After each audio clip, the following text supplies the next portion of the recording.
So what's up sa mga kahombre ko dyan? Makagagawa sa na naman niya pala to. At ito mga kahombre ko, atin pong mai-interview ang isa sa pinakamataas mga kahombre ko sa ating LTO ng kasalukuyan mga kahombre ko. At syempre, napakalaking bagay mga kahombre ko na kayo mismo ang naglagay sa akin sa posisyon para magkaroon ako ng kredibilidad at tayo ay mapansin din ni Asek Lacanilaw, mga kahombre ko. Papunta pa lang po tayo ngayon kay Asek Lacanilaw. And nanginginig na ako sa excitement. Kasi, una sa lahat, finally, mawi-witness na natin kung ano ba talaga yung gusto niyang ipahatid, no? Or komento niya sa mga kontrobersyal na binabato sa kanya at sa LTO. Neto si Norman Gusgusin, mga kahombre ko. Super exciting po ito. Pero, mga kahombre ko, sa isang banda, syempre, gatas na gatas. Kailangan ba natin ulitin ito? Gatas! Nagatas! Oh, stop na.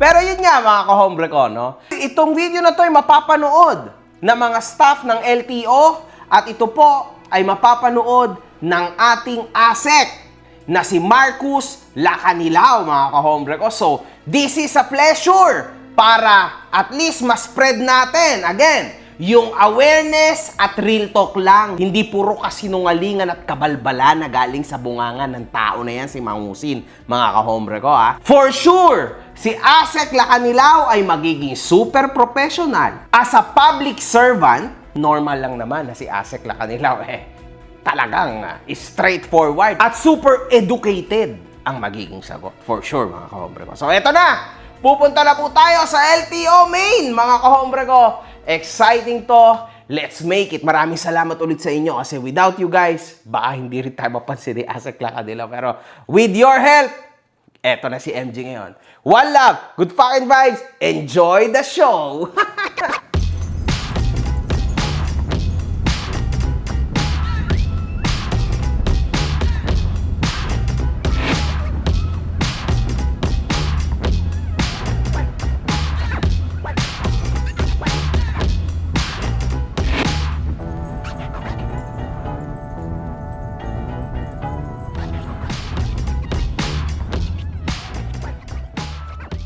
Ito mga kahombre ko, ngayong araw na ito, malaki ang naitulong sa akin ng aking bagong kaibigan na si Francis Aldover. Ito ay yung may-ari ng F2A Cars and legit. Pwede kayong mag-check dyan. Tingnan nyo, ito yung number niya, quality units, sports car, kung ano-ano, pwede nyo mabili sa kanya. Sobra niyang approachable at lehitimo mga kahombre ko. Talagang solid yan. Maraming salamat, brother. Nandin soon, no? Soon. Yeah. Nag-check ko nga din yung kanyang Corvette doon. Hopefully, matatanong ko muna sa miss ko and then let's see kung ano pwede mangyari. Salamat, bro. Salamat ulit. Thank you. Hinahanap mo ba ako sa Facebook? Dito na lang tayo sa main ko kasi wala lagi naman ako nare-report. Eto mga kahombre ko, i-follow nyo din ako. Let's go!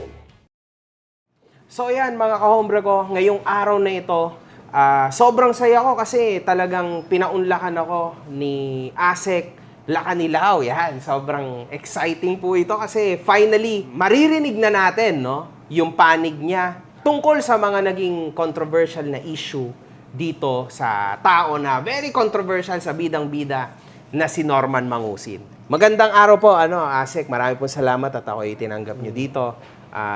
Sigurado sobrang dami pong tao sa internet, no? Hindi na sa media iba yun Sa internet na gusto marinig ang inyong side sa part na ito kasi nanahimik po talaga kayo bilang professional talaga kayo. Siyempre may position talaga kayo. Hindi na kayo nagsalita. Marami pong salamat dito sa opportunity na to. Asek, kilala niyo po ba si Norman Mangusin alias Francis Leo Marcos noon pa? Oo, kilala okay. ko siya dahil sa nakikita ko yung mga issues sa kanya. Okay. Iba't ibang issues. Paano po nasuspendido si Mangusin? Marami bang mga netizens ang nagreklamo dito sa LTO tungkol sa mga nangyari na yon? Okay, ganito yan. Maraming mga, totoo yung sinabi mo, may mga nagreklamo. may nagreklamo sa amin, sinend yung video niya na siya yung nagmamaneho na ilang video yan, hindi lang isang video na nagmamaneho siya ng walang seatbelt, na tumatakbo siya sa Main road. Main road. Main Main road. Hindi sa subdivision. Hindi sa subdivision. Agad kami na nag-send ng show cause order para sagutin niya. Pero bukod doon, may mga sinend din sa akin na mga videos niya na nag-o-overspeeding siya. At saka po wala pong seatbelt. Wala diba? ring seatbelt. Oo, wala ring seatbelt. Reckless driving. Yes, oo. But as you see, I'm running at the incredible speed of 180 km an hour. Oo, as in grabe. Pakita mo sa akin na kung gaano tayo kabilis. Ayun o, at the incredible speed of 180. So, isa yon sa mga na-receive namin. Actually, hindi namin sa kanya lang ginagawa, sa lahat. Kung matatandaan nyo, last week nga, yung babae na umiinom ng alak habang nagmamaneho, sinokos order ko rin. Correct. Meron din kayo lately, yung mga vloggers na sikat din, na punong-puno din ng mga sports car, hinuli nyo rin naman, di ba? Yes, oo. Then, eventually, pero nakipag-ayos naman. Yun naman, inayos naman nila. niya yung mga naging huli niya. Naging maayos lahat kasi natuwid na niya yung mga mali na unang-una yung sa plaka, sa lisensya. So, maayos na naman. Ayos, sige. Ngayon po, pinanindigan ni Mangusi noon na hindi siya pwedeng mahuli o madali dahil nagmamaneho lamang ito sa loob daw ng subdivision. Nasa loob lang ako ng subdivision. Wala ako sa National Highway. Pag nasa loob ka ng subdivision at wala ka sa National Highway, wala namang nanguhuli dito, wala namang pulis. Kasi subdivision yun. Kahit hindi ka seatbelt, gusto mo tumayo ka pa, lumabas ka pa sa kalsada mo, mag-twerk ka pa. Pwede yun. Basta nando ka lang sa loob ng subdivision mo. Nasa loob lang ako ng subdivision. Pero pagka lalabas na ako ng National Highway, of course, naka-seatbelt ako. Kasi maraming camera dyan sa National Highway, lalo na sa EDSA. Magko-call out ka pa ng LTO eh. Hindi mo naman alam kung ano nangyayari. Naka-live ako, walang seatbelt. Nasa loob ako ng subdivision. Wala ako sa National Highway. Kahit sa barangay road, wala ako. Subdivision. Loob ng subdivision. Yan ang sinasabi niya, Asek. Pero, noong nasuspindi si Mangusin, sinaad nitong hindi niya pala nalalaman na hindi pala pwede ang walang seatbelt sa loob ng subdivision. Ang shaky so ay nandito lang sa labas ng gate namin. At yung gate within the road of the subdivision road. Aguirre. Okay? Kami na may bayanihan. Hindi ko nabasa na bawal palang hindi naka-seatbelt sa loob ng subdivision. Hindi ko alam yan na bawal pala ang hindi naka-seatbelt sa loob ng subdivision. Usually, pag nagdadrive ako, magsi-seatbelt na ako pag papasok na ako sa any national road. But within the subdivision road, hindi ako nagsi-seatbelt. Nasa loob ako ng subdivision eh. Ang patakbon mo lang naman dito, 20. So, pag palabas ko ng highway, halimbawa, lalabas na ako ng sukat. Yan. Bago pa lang ako, paglabas na ng subdivision, magsi-seatbelt na ako. Asek, ano pong masasabi niyo dito? Nasa loob daw siya ng subdivision, so okay lang siyang magmaneho ng walang seatbelt? Hindi. Unang-una, linawin ko lang, wala siya sa loob ng subdivision. Nasa National Road siya, nasa labas siya. Main road, sorry. Okay. Ngayon, kahit nasa loob ka naman, ipagpalagay nating nasa loob ka ng subdivision at tumatakbo ka, dapat na mag-seatbelt ka. At yung nagvi-video ka pa at pinakikita mo sa tao na nag-violate ka ng batas trapiko, bawal talaga yon. So, bagay. Kumbaga, siya kasi mismo yung nag-video, hindi rin naman siya yung binidyo, nahuli. Siya mismo sa sarili niya yung nag-video, di ba? Kinall out po, Asek, ni Mangusi ng LTO at tinanong na paano daw na i-transfer ang sasakyan nitong nanakaw sa ibang tao na walang deed of sale. Wala daw naging aksyon ng LTO sa reklamo niya dito at si Asek Lacanilaw daw ay baka posibleng may hati, sabi niya. May hati sa nangyaring transaksyon na ito. Kayo, i-call out ko. Pakisagot. Asek Lacanilaw. Marcos Lacanilaw. Di ba magaling ka? Nagkagaling-galing ka nga eh. O yan ang pakisagot mo. Bakit yung stolen vehicle ko na i-transfer sa LTO sa ibang pangalan ng walang deed of sale? Baka naman kasali kayo sa bentahan ng sasakyan ko. Hindi kaya? Hindi kaya kahati ka? Kaya hindi nyo inaaksyonan? Baka naman kahati ka. Ano pong masasabi niyo? Unang-una, pumasok ako dito noong October 10. Okay, so Na-appoint ako ng October 10. Kung meron naman siya na reklamo sa pangyayari sa kanya, di sana may official na report. Pero pinahanap ko nga yung official na report at sana nilabas din niya kung meron siya para natulungan namin siya. Hindi yung magsasalita siya ng kung ano-ano sa media. Internet. So sa amin, lahat naman kailangan tinutulungan namin kung may reklamo, lalo na pagdating sa sasakyan, sa lisensya, talagang tinututukan namin na masolusyonan o matugunan yung kanilang mga reklamo. Pero wala Wala, hindi po siya pumunta dito. Nung nandito na kayo, wala talaga kahit. Since October 10, walang nakipag-ugnayan sa LTO at walang pumunta dito sa opisina namin, central office, para sa reklamo niya. Kung meron man siyang reklamo nung araw, sana nilabas niya uli para aksyonan. Kasi bago na yung pamunuan ng LTO, mas natulungan pa sana siya. Ayun nga po. Kung totoo. Tama. Sinaad rin po ni Norman Mangusi na hindi naman daw peke ang plaka nito. Natanggalan daw siya ng plaka noon, kaya nag-apply ulit sila ng bagong plaka. Kaya for the meantime daw, ay nagkabit na lamang sila ng temporary plate na pareho naman ang numero. Fake na plate number. Paano ho naman naging fake yan?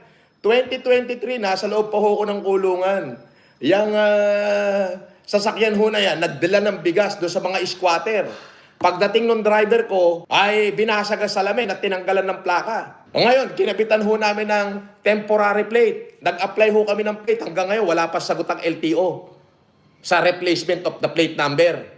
O di natural ho, ilagay ko lang, naglagay kami ng temporary plate, pero yun pa rin yung plate number niya. Wala pong nabago. Paano sasabihin peke yung plate number? Mr. Lakanilaw, pakisagot mo ako, Lakanilaw. Ano pong masasabi niyo dyan? Actually, marami din taong gumagawa niyan. Ano? I-educate nyo nga po kami dyan. Nung pagpasok ko sa LTO, parati ko nga sinasabi sa mga kababayan natin na kapag gumagamit ka ng temporary plate, dapat meron kang daladalang authorization. Okay? Sa case niya, hindi lang basta yung fake plate na nakalagay doon eh. Imbis na plaka, inilagay niya apelido. Okay. Ginamit pa niya yung apelido ng na- ating Pangulo. Oo. So, yun ang nilagay niya. Ay, oo, tama. Na may picture naman ako noon, kompleto. Hindi, meron po. Lalabas Oo, naman namin yun. na bawal yun. Oo. Bawal pala po yun. Oo. Kasi kung saan po siya napunta eh. Marcos, nakasulat Yes, doon. oo. But pinagbabawal talaga yun. Okay. Lahat, kung basta yung maglalagay ka, talagang hinuhuli. Yun pa yung isa. At ang sinasabi niya na wala pa siyang plaka, sa totoo lang, may plaka na siya, ready for pick up. Nagtataka kami bakit hindi niya Pinipick kinuha. up. Usually naman yan, pagka may plaka ka, pwede kang pumunta sa kahit saang LTO. Pwede mo i-verify yung sasakyan mo, ano status, or yung online, pwede mo rin gawin. Pero hindi naman nila ginawa. Okay. So, pero Asek, isa pa, no? Lately lang po. Siyempre, wala naman kayong oras. Sasabihin ko lang po sa inyo yung ginawa niya. Lately po, 'di ba? Natuto din siya ata, no? 'Di ba po white yung plaka niya na temporary, tama? Which yun yung sinasabi niya sa panahon na ito na nangyari to. Bigla po kinabukasan po, bigla pong naging green na yung plate niya. So ibig sabihin yung luma. So madalas niya kasing sabihin na nanakaw daw yung plaka niya, then all of a sudden lumabas na. Oo. Tama po ba yon na ilagay niya yung green na plaka? Kung yung plaka niya, yun yung original na legitimate niya na plaka, pwede naman niyang ilagay yun. Pero yung sinasabi niya na wala pa yung bago niyang plaka, tapos gumagamit siya ng temporary plate Or Marcos, yung pangalan. bawal talaga yun. Okay. Oo. Yun yung motibo ba't niyo siya sinokos order? Plus, Hindi lang yon. Yung talagang show cause order namin doon, yung nagda-drive siya na walang seatbelt, tapos nagbi-video siya, pinakikita niya sa mga tao na nagda-drive ka, parang pinakikita mo na superior ka or something. na pinaglalaruan mo lang yung batas. Vlogger siya. Asek, so dapat mas maging tayong lahat, di ba? Na hindi po pwede yung ganun. Eto, Asek, ayon kay Mangusin, kakasuhan niya daw po ang LTO at si Asek Lakanilaw sa ombudsman daw po. Ayan po yung madalas niyang paulit-ulit niyang iniyayabang. Ikaw naman ang bibigyan ko ng 2 araw para sagutin yan. Pagka hindi, kakasuhan kita sa Lunes. Magkita tayo, ang dami mo kaso. Pati sa ombudsman, kakasuhan kita. Abuse of power ka. Bang, ano pong Well, masasabi? welcome naman yan, sa totoo lang. Kami, dahil nagtatrabaho kami sa gobyerno, yung buwis ng taong bayan ang sinasahod namin. So, hindi mo maiwasan na may mga ganyang mga tao na walang magawa sa buhay, na nagsasabi ng mga kung ano-ano na walang basihan. Pero kung gusto nila, open sa amin. Ni-revoke daw po ang lisensya ni Mangusin at bakit daw hindi ito binigyan ng pagkakataong sumagot at walang natatanggap siya na show cause order personally. Yung post daw nila ay naka-blur at walang pangalan. Yung pong pinost ng LTO at ng mga iba't ibang media source, no? So, hindi daw po matukoy ni Mangusin na siya daw ang tao na yon. Revoke nyo na. Yusek Lacanilaw. Ang galing mo talaga. Wala man lang wala man lang pagkakataon sumagot Kahapon, show cause order, supposed to be. Sasagot kami ngayon. Nagpe-prepare na kami. Bigla ka namang naglabas na revoke na. Ang galing. At saka wala akong na-receive na show cause order Galing mo Nag-post sila sa Facebook, vlogger, wala naman sila nilagay na pangalan. Ngayon, revoke na yung lisensya ko. Dahil tinamaan siya sa sinabi ko. But, you know, what is unacceptable? Hindi pa ako nakakatanggap ng show cause formal na show cause order. Kahapon ko lang nabasa, Facebook pa yon, wala pang nakalagay na pangalan. Okay, yung muka ng vlogger na sinasabi mo, naka-blurred. Hindi ko matukoy kung ako. And then, ngayon, to prepare para sasagot sana kami, antimano, ngayon lang, nirevoke nyo na lisensya ko. Di kupel ka, Marcos Lacanilaw. So, ni-revoke daw ito dahil tinamaan si ASEC sa mga pinagsasasabi ni Mangusin. Totoo, ano pong... Hindi, sa totoo lang, pinadalhan namin siya ng show cause order dun sa mga registered address niya. Iba't iba yan. Okay? Akala niya isa lang. Ilang beses namin. Palipat-lipat kasi ng bahay So, pinadalhan namin lahat yan. At yun ang report ng Intelligence Division namin. Yung bakit nagbablur, lahat naman ang pinopost namin. Kasi nga, doon yung pumapasok yung data privacy So, yung mga tao na hindi mo dapat pinopost, yung mga pangalan, address, Mukha. Oo, na may blur ng konti yung mukha para sa kanilang privacy. Kaya lang, sa kaso niya, kahit naka-blur, alam mo na kung sino siya. So, ang sa amin lang, pinadala namin. So, imbis na sagutin niya ng legal, kung ayaw niyang pumunta dito sa LTO, nagpapunta siya ng abogado, na sinasabi naman niyang napakarami niyang abogado, para nakapagpaliwanag kung bakit niya ginawa yon. Kasi sa amin, yun yung procedure ng LTO. Pag mag-show cause kami, i-hearing, pupunta ka, magpapaliwanag. Kung nag-away yung dalawang panig, magpapaliwanag magkabila hanggang sa desisyon na namin. Pero habang naka-show cause order ka, suspendido ang license mo, naka-alarma yung sasakyan mo. Okay.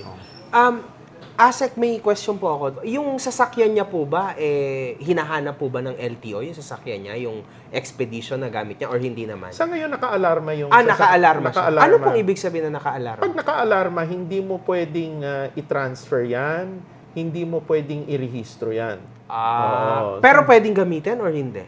Kung ikaw ay nakarehistro pa. So, syempre, halimbawa, for example, 2025, nakarehistro ka, naka-alarm ka. Tapos pagdating ng 2026, dahil hindi mo inayos yung violation mo, at syempre, hindi ka nakapag-renew kasi naka-alarm ka, nahuli ka sa daan, impoundable na yun. Okay. Kasi So, po... may level. Hindi porke na alarm ka, pwede ka nang ma-impound. So, yung alarm mo yon, hindi mo pwedeng i-transfer of ownership, hindi mo pwedeng ibenta, o hindi mo pwedeng isanla sa bangko. Pero pwede mo siyang ilipat ng place. Pwede mo siyang ilipat. Okay. Oo, pwede mo siyang ilipat, pwede mo siyang galawin. Pero yun nga, dahil nga naka-alarm, hindi mo na marirehistro niyan, magkakaalaman niya next year. Okay. Pagka tapos na yung rehistro, doon na. Ang unregistered, impoundable. Kumbaga, obligado siya o yung tao na pumunta sa inyo para ayusin yung problema. Kasi may violation. Okay. Now it's very clear. Sobrang liwanag na po niyan. Perpetual na po to, no? Like forever na ba tong pagka-revoke ng kanyang lisensya? Yung pag ganito yan nung kasing nagkaroon ng hearing, hindi siya umattend sa amin, imbes na magpadala siya ng paliwanag, ay nagsabi siya ng kung ano-ano sa akin at sa ayun ahensya. nga. So, Oo. So, total, wala kaming ano sa kanya at ayaw niyang makipag-usap. Ni-revoke namin yung license niya. Okay. Tandaan natin, ang lisensya, hindi yan karapatan. Pribilehiyo yan. Opo, tama. So, anytime, pwede yang matanggal sa atin. Oo. Kung lalo na gumagawa tayo ng mga violation. Pero forever na po ba siyang hindi pwedeng magmaneho? Ano po ba? Ano pong status nito? Alam mo, pwede pa naman siyang mag-motion for reconsideration. Okay, MR. Okay. Pwede siyang mag-motion for reconsideration. Ipaliwanag niya kung bakit pwede namin siyang i-considera na mabigyan uli ng lisensya. Kailangan ipaliwanag lang niya na maayos. Which ayan po yung nakasulat sa show cause order, tama? Ayan yung nakasulat doon na kumbaga ipaliwanag mo yung sarili mo, Yes, oo. bakit hindi namin tatanggalan, bakit hindi ka namin Yes. pwedeng tanggalan ng lisensya. Okay, clear po, Asik. So, hindi po totoo yung pinagsasabi niya na ni-revoke nyo daw ito dahil tinamaan kayo sa sinabi niya. Ay, isa po yan sa mga Hindi. komento Oo. niya. Nung pumasok ako dito, sinabi ko naman sa mga tao lahat na patas, lahat yung kababayan natin na mayaman, kababayan natin na mahirap, patas ang desisyon Doesn't namin. matter. Na talagang didesisyonan ko na marirevoke. May nirevoke ako na naka-Mercedes-Benz, may nirevoke ako na bus driver. So, ganun din sa kanya. Okay, tama. Hindi lang dahil sumama ang loob ko sa kanya, hindi. Ginagawa ko lang yung tama, yung trabaho namin, at saka yung legal na paraan. Okay po. Sige po, Asek. Ngayon po, Asek, ito medyo, ano po to kumbaga, ito po yung mga pinagsasabi niya sa inyo. Gusto lang namin malaman kung ano yung, ano mo dito, take mo dito, Asek. Kung ano-ano po na hindi kaaya-aya ang mga Okay pinagsasabi niya sa inyo, ipe-play ko na lang yan, Asek, hindi ko na sabihin sa'yo. Kasi kahit ako, kinikilabutan ako. Okay Pag lang. parang napaka, ano sobrang bastos po, no? Kupil ka talaga, Lakanilaw. Oo. Hindrotot na ano na to? Na si Marcos Lakanilaw. Kinanginang kalbon to. Putok ka sa buho. Putok ka sa buho. Kalbo. Itong masarap kalaban, may tira. Yusek to eh. Yan ang gusto kong kalaban. Diyan yung makikita sa FLM. Gaano ka kaabusado? Yan ang pagkakataon na ipagtanggol ang sarili ko. Gaano ka abusado ka, Lakanilaw? Di ba? Gaano ka kaabusado? You play like God just sa LTO. Pero hindi mo ko kayang pasunurin. Hindi ako natatakot sa isang kalbong katulad mo. Di ba? Nuknukan ka pa ng sinungaling, pinagkakalat mo, peke plaka ko. Ayun yung sasakyan ko, nasa bahay. Nasa labas lang. Biniling ko na sa lahat ng gwardiya na pag darating ka, papasukin ka. I-verify mo. Pagka peke yung plaka ko, dediretso na ako ng kulungan. Lahat ng kasalanan, naaminin ko na, pati pagpatay kay Bonifacio at saka kay Rizal, di na ako lalabas kasi ako yung sinungaling eh. Paano naman pagka hindi peke yung plaka ko, anong gagawin ko? Gusto mo ngayong linggo, palo ko sa ulo mo para imbis na magsimba ka ng maayos, magsimba ka may biyak sa ulo? Di ba? Pero dito na lang, abusado daw sa kapangyarihan. Tapos sabi niya, hindi daw kayo qualified bilang isang ASEC. Pasalamat daw po dahil hindi nanalong politiko si Mangusing, kung hindi, may kinalagyan daw ito sa kanya. Magdasal daw ito na hindi siya manalo bilang politiko. Ano pong masasabi niyo dito? Small statement lang po. Isa-isahin muna natin. Okay, Kasi sige po. sinasabi niya na Abusado sa kapangyarihan to Pero dahil kinall out kita, at timano kayo, direvoke mo na. Hindi ba abusado ka sa kapangyarihan mo, Mr. Lakanilaw? Parang you act like a god, di ba? lahat kayo taxpayer. Yes. Anong gusto ninyong LTO chief? Yung pakaang-kaang lang sa opisina, hindi nagtatrabaho, o ginagawa yung trabaho niya? Trabaho namin yun Mandato namin yan. So, ginagawa namin yung trabaho namin. Nalimutan nila na ang mandate ng LTO, registration, license, and enforcement. So, ginagawa namin yung trabaho namin. Pangalawa, Maganda naman yung tanong niya. Ang galing, sobrang pagkakaabusado mo sa kapangyarihan mo, Marcos Lacanilaw. Paano ka nga pala naupo dyan sa LTO? Matanong ko lang, qualified ka ba dyan? Qualified ka bang mamuno dyan sa LTO, Marcos Lacanilaw? Okay, ganito. Bago ako pumasok sa LTO, kung pag-uusapan natin yung posisyon sa gobyerno, Okay. dati akong Assistant Secretary ng Office of Civil Defense. Oh, Okay. okay. Under yan ng Department of National Defense. Ako ay na-promote. Ako yung naging Special Envoy on Transnational Crime with the Ambassador rank. Oh. So, Ambassador rank ako noong time na yon. Under ko nga yung naging kontrobersiya naman yan, yung Interpol. Ako yung isa sa Pilipino na nakakuha ng maging chairmanship ng United Nations sa Geneva, Switzerland para sa chairmanship ng Arms Trade Treaty. So sa buong mundo yon. So pride natin mga Pilipino, naayos naman natin bago ako pumunta ng LTO, nagawa naman namin ang trabaho namin. Pangalawa, alam mo sa totoo lang, marami nang naupong opisyal dati dito. Dating general, dating abogado, pero ano nangyari? Hindi naman naayos ang LTO eh. Ang importante sa LTO, naiintindihan mo yung trabaho mo, yung batas, yung enforcement mo, nagagawa mo. Yung kotse, buhay ko nung araw pa eh. Nagkokotse ako, nagmumotor ako, alam ko kung ano ang problema ng LTO. Kasi kagaya rin ako ninyo, na ano yung hinaing natin sa LTO, alam ko. Alam ko kung anong problema. Sa totoo lang, hindi naman kailangan ng general o abogado ang LTO eh. Ang kailangan nito, nauunawaan niya yung buong sistema ng LTO kung paano yung enforcement at programa para sa ikabubuti ng taong bayan. Oo. How about dito, Asek, kung sakaling may sagot ka, pasalamat daw at hindi nanalong politiko si Mangusin, kung hindi, may kinalagyan daw kayo sa kanya. Magdasal daw po kayo kasi hindi siya, na wag siyang manalo bilang politiko. Pasalamat ka, hindi ako nanalo politiko. Kung nanalo ako, may kinalagyan ka sa akin. Masyado kang abusado, Mr. Lacanilaw. Abusado ka sa kapangyarihan mo. Magdasal ka na hindi ako maging politiko. Meron Siguro, ka bang ano dyan? pananaw niya yan. Okay. Ako naman ay, kung ang presidente nga, napakakalmado. So, sa akin, siguro, naubos na yung takot sa dibdib ko. Kaya hindi ako, kung ganyan ang gusto niya, okay, go. Okay. Wala po ba kayong balak kasuhan si Mangusin sa mga pinagsasabi niyang sobrang pangit at kabastos-bastos po sa inyo, personally po sa inyo at sa LTO? Sa totoo lang, syempre kami ay mga opisyal ng gobyerno, lingkod bayan. Public So servant. kailangan namin na hindi kami balat sibuyas na naapektuhan. So ako sinusundan ko kung ang Pangulo nga grabe nilang batikusin, tama. left and right, masyadong personal na alam kong hindi totoo. Pero ano mo yun, kailangan namin maging pakita namin sa publiko na hindi sa ganong paraan ay ano namin. Siyempre, pumapasok sa isip mo yung legality at kaya kong gawin yun. Yes, Pero yes, pinag-aaralan ko rin na kung ano yung tama lang.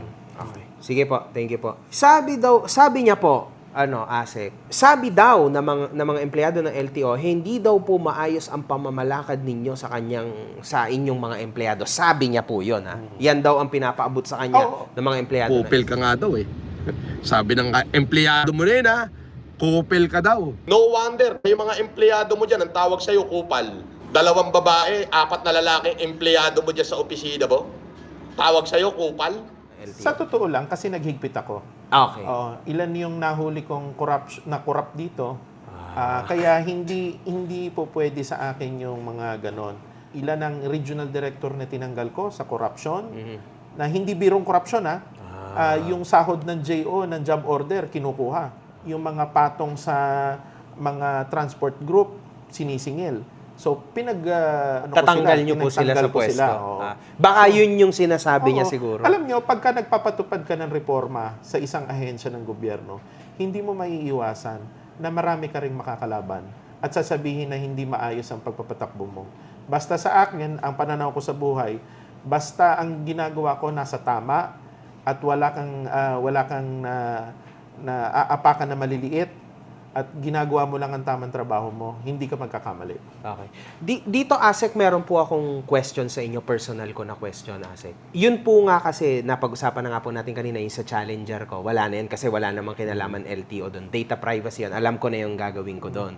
Pero, Asek, meron po pala akong hindi nasabi sa inyo.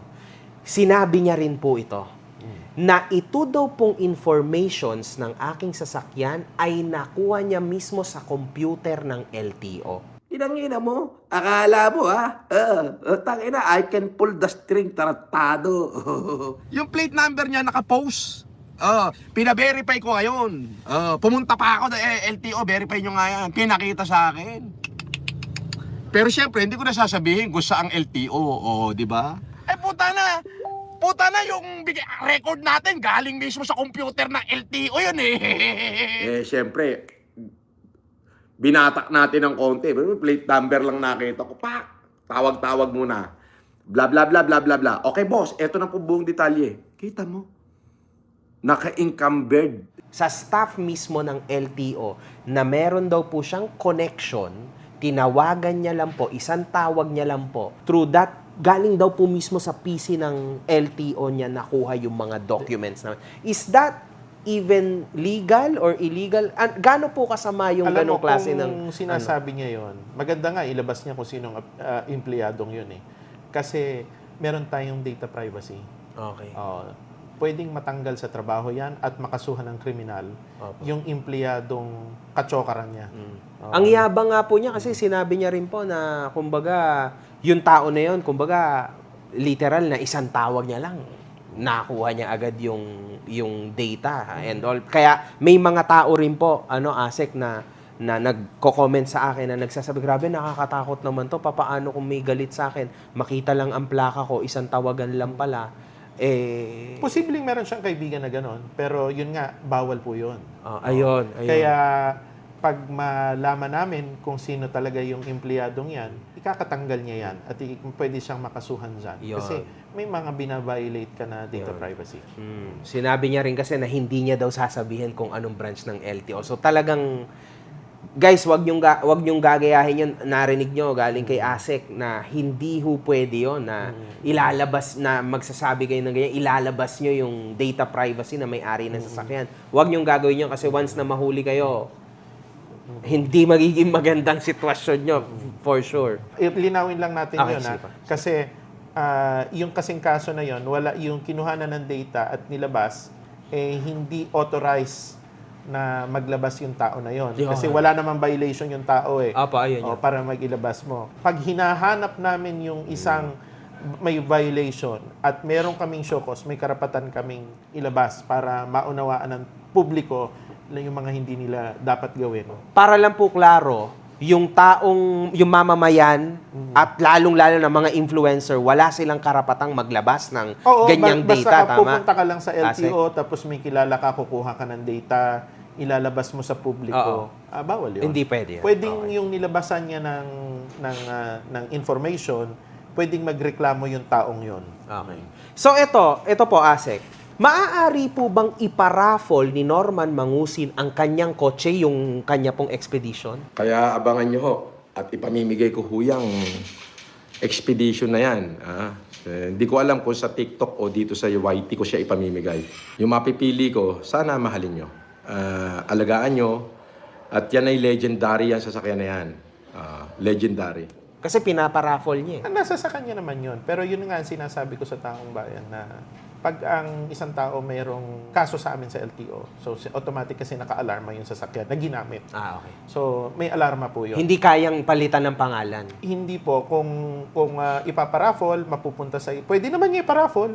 Kaya lang, yung makakatanggap ng sasakyan, siyempre, siya yung magpapaliwanag o siya yung mag-aayos kasi may alarm. Okay. Sige po, Asek. Yun lang po yun, Asek. Tapos na po. Maraming salamat, Asek. At ako po, binigyan nyo ng chance. Asek, isa na lang po.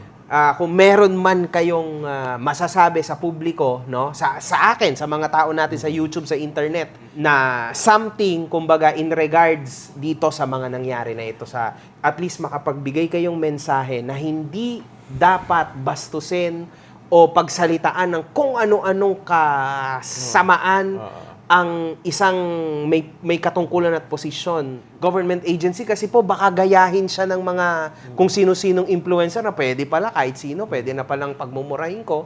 Umaastig-astig siya na nagagawa niya yun.